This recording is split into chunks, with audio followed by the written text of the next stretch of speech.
மாநாட்டிற்கு என்னை அழைத்து பேச வைத்த ஆஸ்ட்ரோ சிவம் ஐயா அவர்களுக்கு மனமார்ந்த நன்றிகள். எங்கள் மகரிஷி ஜோதிட ஆராய்ச்சி அறிமுகத்தின் டாக்டர் B.A. மோதன் முரளி ஐயாவிற்கும் பாதம் அணிந்த நன்றிகள். நான் கிராமத்தில் இருந்து ஐயா தான் என்னை வந்து வெளி உலகத்துக்கு காட்டி கொடுத்தா. அப்படி அதாவது ஒரு குருவுடைய பார்வை அப்படின்னு சொல்லி இருக்கும்போது பார்த்தீங்கன்னா எனக்கு கும்ப லக்கணத்தில் வந்து எனக்கு வந்து அந்த குரு இருக்கும்போது தான் ஐயாவோட அறிமுகம் வந்து எனக்கு கிடைச்சிது. 38வது ஜோதிட கருத்தரங்கத்தில் மாதந்தர கருத்தரங்கம் தான் ஐயாவை கூப்பிட்டு என்னை பேச வச்சா. அப்படி அதில் இருந்து எனக்கு பார்த்தீங்கன்னா வெற்றி மேல் வெற்றி தான். நான் ஐயாவை பின்தொடர்ந்து வந்த காரணமாக தான். அதாவது நம்ம கூட இருக்கிறவங்களை யாரையுமே வந்து பார்த்தீங்கன்னா முன்னுக்கு வரக்கூடாதுன்னு தான் மேக்ஸிமம் பார்ப்பாங்க. ஏன்னா எங்கள் ஐயா அதில் தனிப்பட்ட மொழி சங்கத்தில் இருக்கிற அத்தனை பேத்தையும் ஒவ்வொரு வழி மேலே கொண்டாந்து இப்படி டிவி வரலும் கூப்பிட்டு போய் ஐயா பேச வைப்பேன். அப்படி அது சிவராமிங்க ஐயாவுக்கு கூட தெரியும். ஒவ்வொருத்தரையும் வந்து பார்த்தீங்கன்னா கூட இருக்கிறவங்களை 33 பேர் நாங்கள் உறுப்பினர் இருக்கிறோம். அதில் 10 பேர் வந்து பிரபலமானால தான் இருப்பாங்க. அதனால் ஐயாவுக்கு முதல்ல அந்த நன்றியை நான் தெரிவிச்சுக்கிறேன். இப்போ வந்து பார்த்தீங்கன்னா நம்ம உடம்புல வந்து மிகப்பெரிய உறுப்பு யாருக்காவது தெரியுங்களா? சூப்பருங்க ஐயா.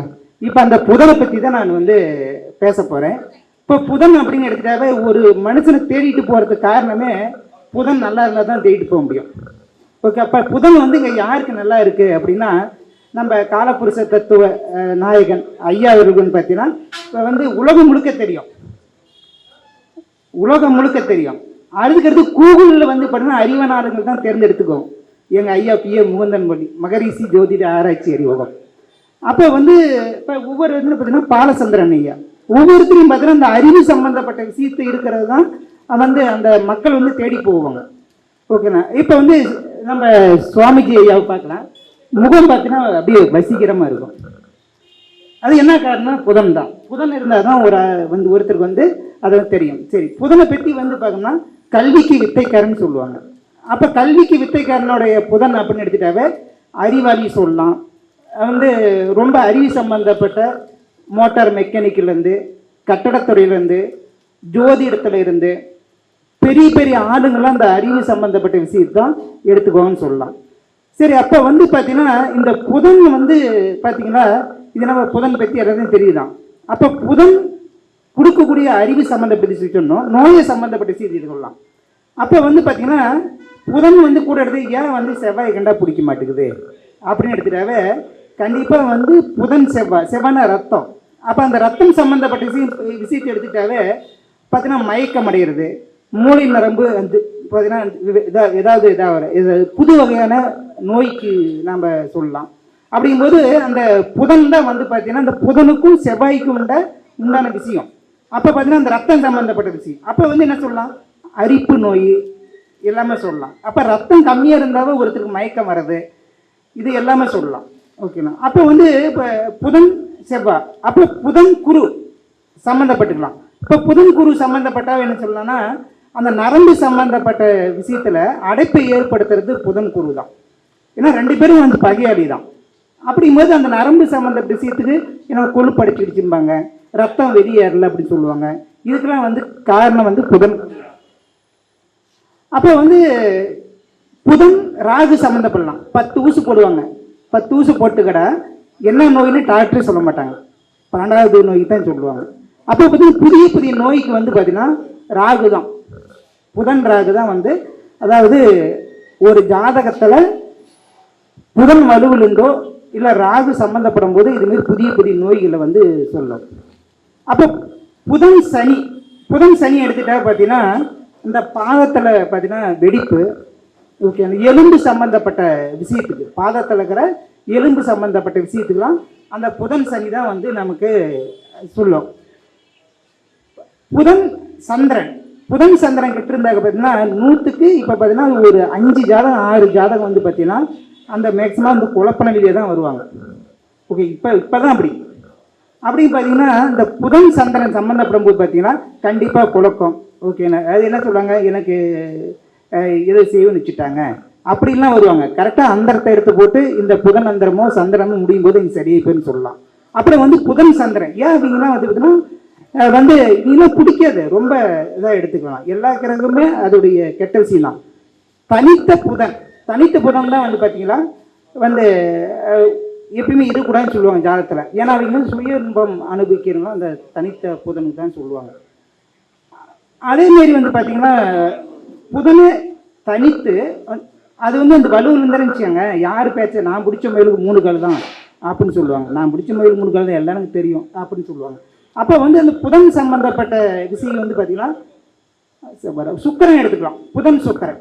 அப்போ புதன் சுக்கரன் சம்பந்தப்பட்ட போது பார்த்திங்கன்னா இந்த குழந்தை பாய்க்கத்தில் சின்ன சின்ன பிரச்சனை வந்து உருவாக்கி கொடுக்கும். மேக்ஸிமம் வந்து பார்த்திங்கன்னா இவங்க புதன் சுக்கரன் சம்பந்தம் இளமையில கல்யாணம் பண்ணுறது பரவாயில்ல, இளமையில கல்யாணம் பண்ணுறது ரொம்ப ரொம்ப சிறப்பாக இருக்கும் அப்படின்னு சொல்லலாம். அப்போ வந்து சூரியன் சம்பந்தம் புதன் சூரியன் ரொம்ப இந்த சூரியன் நேசம் அடைஞ்சிருந்தோ இல்லை சேர்ந்து இருந்தோ அப்படின்னா தலை சம்பந்தப்பட்ட பிரச்சனை கொடுக்கும், முடி கொட்டுறது எல்லாமே சொல்லுவாங்க. அப்போ வந்து புதன் பாட்டு நம்ம எடுத்துக்கலாம், ஓகேங்களா. அப்போ வந்து புதன் சூரியன் சம்மந்தப்படும் போது நம்ம இந்த மார்புக்கு உள்ள என்ன சொல்லுவாங்க அப்படின்னா ஹார்ட் சம்மந்தப்பட்ட பிரச்சனை வரும், புதன் சூரியன் சம்மந்தப்படுது.